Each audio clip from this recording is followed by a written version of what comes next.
Okay, so now that we've defined the concept of orientation, we can define how to integrate a vector field over a surface. So let f xyz be a continuous vector field.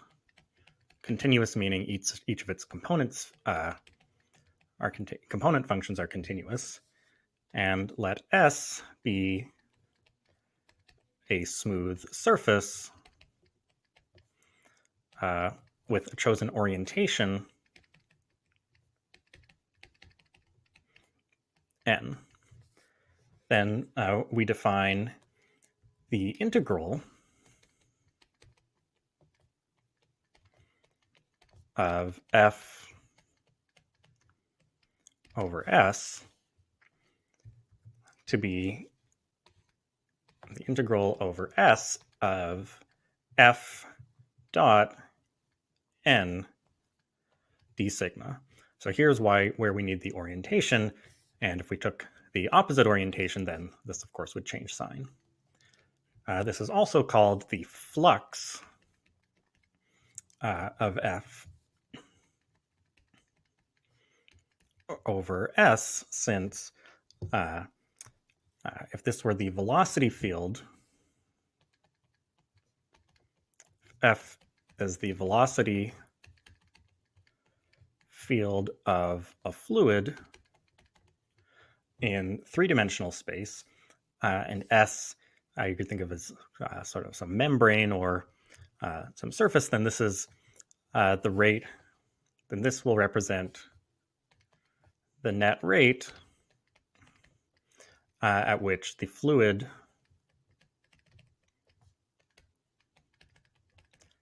is crossing S. So if, like, this is our vector field and this is our surface, then this is measuring how much the fluid is crossing S per unit time in the direction specified by this normal vector. Okay, so this is our formula. This formula can actually be simplified a little bit depending on how S is given to us. So, right, so for integral S f dot n d sigma. So first recall, if S is given to us parametrically, so we have a parametric surface R of uv, then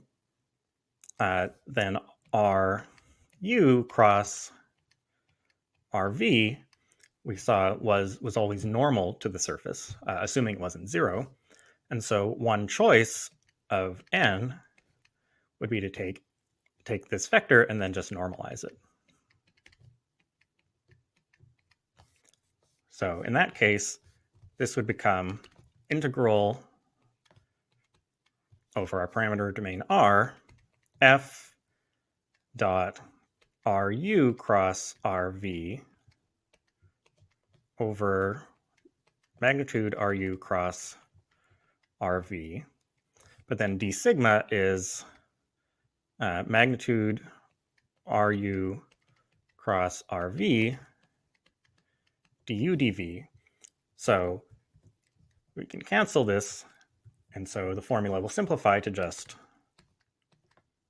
integral over R of f dot RU cross RV du dv.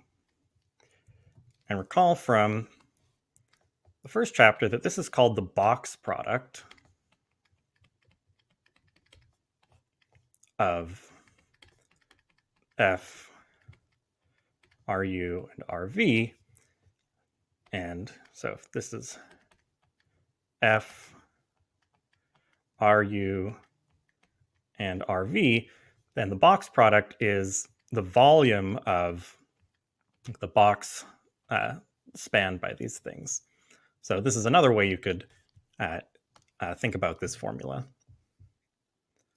Okay, next. So we don't have to, in this formula, we don't need to compute the magnitude.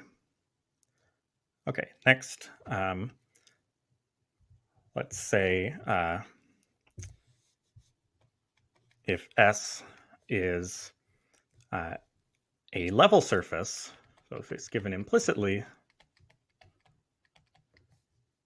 let's use little g x, y, z equals c, then we've seen that the gradient of g is normal to the level surface of g. So again, we could take our normal vector to be this gradient divided by the magnitude. We could take this to be plus minus 1, although maybe the natural choice might be like plus, although I guess here you could, if you replace g with negative g, you could just replace, put negative c on the other side. Okay, so if our orientation is plus minus gradient g divided by magnitude of the gradient of g, so the integral of f dot n d sigma, this becomes integral over r f, I guess, plus minus f dot gradient g over magnitude of gradient g, and then d sigma in this case was given by magnitude of the gradient of g over magnitude, or absolute value rather, of gradient g dot some unit vector p, and then dA. So then here we can cancel this. So our formula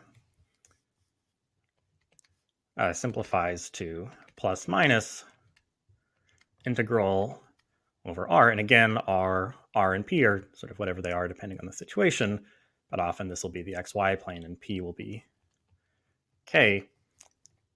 So this is f dot the gradient of g, and then divide by this gradient dot p absolute value, and then integrate that with respect to dA.